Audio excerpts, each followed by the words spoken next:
Hey folks, winter is falling very rapidly here on the mountain farmstead. We had snow the other day, the ground is freezing hard, and I still have some celery out in the garden that I want to bring in. Now the stalks themselves are done, but I like to harvest the green tops and turn them into a powder. If I don't get them in, we're gonna lose them all together. So today is a decently nice day. We're gonna go out, bring them in. I'm gonna show you how to dehydrate celery tops and turn them into a homemade celery leaf powder. So let's grab a basket, let's go out, and let's get them harvested before we lose them.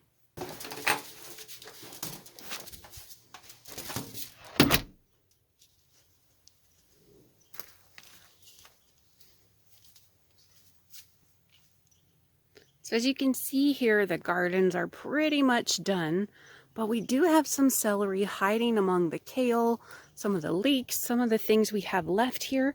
So let's pull that out now so we can harvest those tops.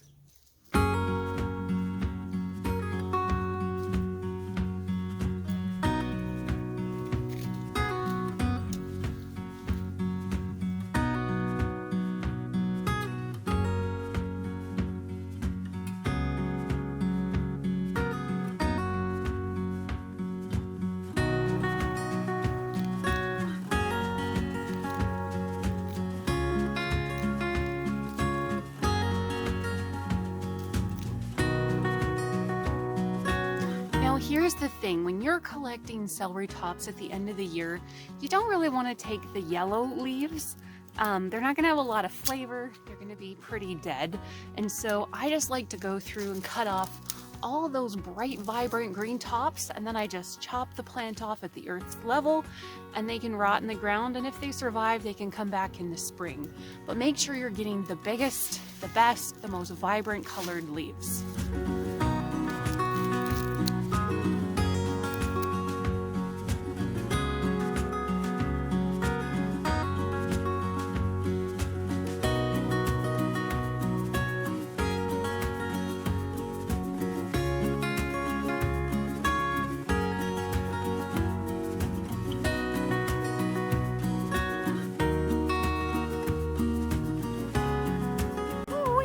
My toes are freezing. All right, we're almost done. We have one more plant to go, and then we can go inside where my bare feet can warm up.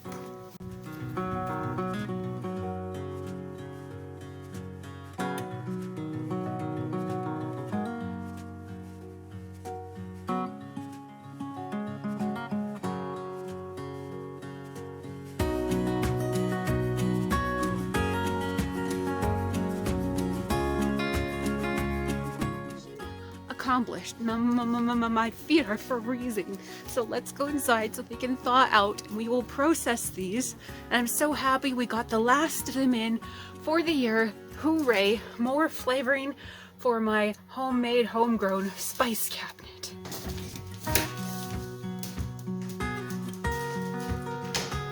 Whew, my feet are frozen, but we did it. We've got all these celery tops in, and now it's the fun part where we get to line the dehydrator and put them up for winter cooking. Whew. So these dehydrator trays, pardon the mess, I've been using them all fall and I haven't cleaned them yet. I usually wait till the end of the year and then I try to get to it then. But we're ready. We're ready to just load these trays with celery greens. They dehydrate really fast. It's a wonderful thing about dehydrating any sort of herb or green is that these will take 2 hours at the most. So I generally do not do the stalk when I'm trying to do a quick batch like this. I will just pull off the leaves. You can dehydrate celery stalks, but I'm not going to do that in this instance. We're just going to use the leaves. So let's get to it.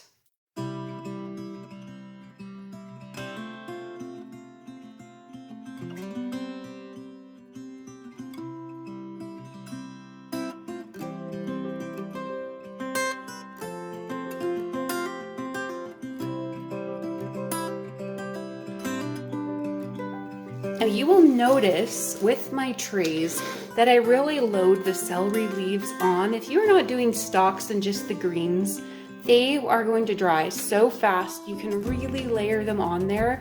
This tray will dry probably in the next 1 to 2 hours. It will be done. So let's keep going. We've got a long way to go still, but let's keep loading our trays with these bright, fresh celery tops.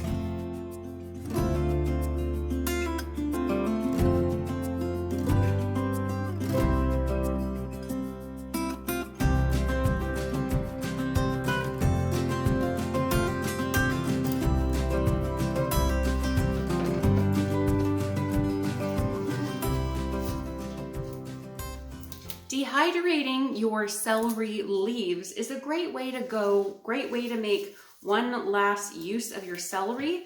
And celery is very hardy. I find it's almost like one of the last herbs in the garden that I can harvest from.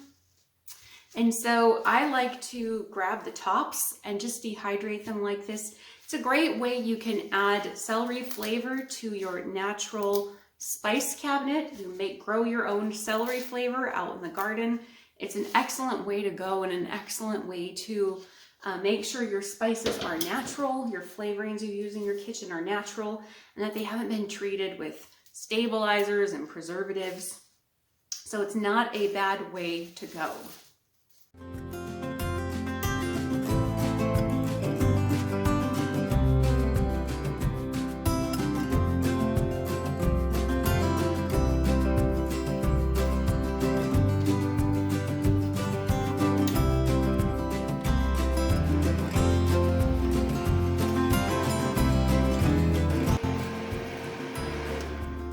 All right, it has been 1 hour and 15 minutes.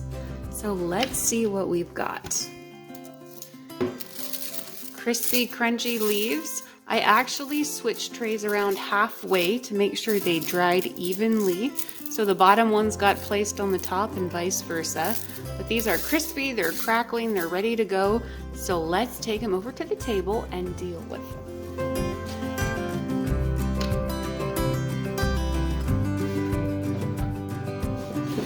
Here's the deal. We're gonna dump these straight into my blender and then we'll turn them into powder.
All right, we should not be having these little strips and fibers in our finished product if everything was completely dry.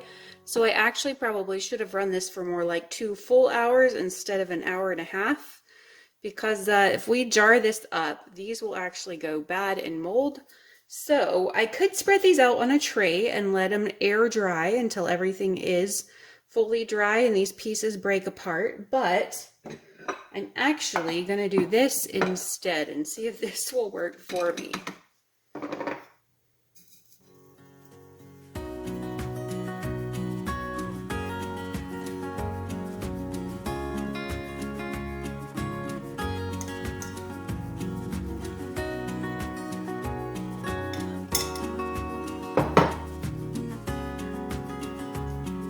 There, all the stringy fibrous bits are left behind, and what is down here feels very dry, and so I'm going to go ahead and jar this up.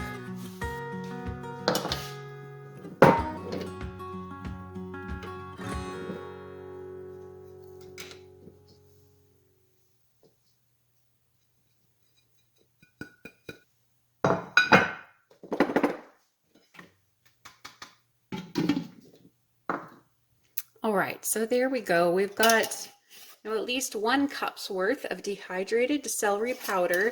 And if your powder is still warm, go ahead and let it just sit out without its lid. And then all these little fibers, which if I had done it long enough, I wouldn't have had to deal with them.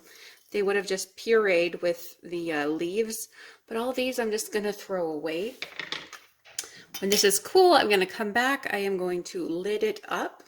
I don't want to put a lid on right now because if I do and there's warmth, it might cause condensation on the lid, which then would cause moisture to drip back in. So I'm just going to set it here. I'm going to clean up, and that's how you do it. What's that old saying? If there's a will, there's a way. That didn't turn out quite the way it was supposed to. So I should have in light of the fact that I let quite a few little celery stalks get into the mix, I actually should have dehydrated those celery tops for probably 2 hours, and then I could have skipped using the little colander sieve there. And if you do it right, you can just throw everything in your blender and it will puree it into a beautiful powder. I just didn't let it go quite long enough. So in spite of the fact that we have a little bit of a mess behind me, we do have dried powder in here that can be lidded and jarred and used all winter long. Now, a quick tip for storing any herbs or spices or powders: if you have more than you're going to use in, like, I don't know, 2 to 3 months, I actually like to throw a lid on my jars and freeze it because it keeps it really fresh for longer. So I probably won't do it with this amount of celery powder, but you know, if I'd had a full jar, I probably would have taken half of it and popped it in the freezer. You can keep your herbs in great condition with a great flavor and medicinal profile for years if you will seal them up and freeze them. But in this case, it's just going to go on my spice shelf, and we're going to use it up this winter to make some tasty soups, stews, even chicken and dumplings, that sort of thing. If you have any comments or questions, feel free to leave them below and I will get back to you on them. Thank you for joining me today. My name is Autumn Rose. I'm the blogger at A Traditional Life, and I also run the YouTube channel, A Traditional Life, as well. All right, folks, thanks for joining me. We will see you next time.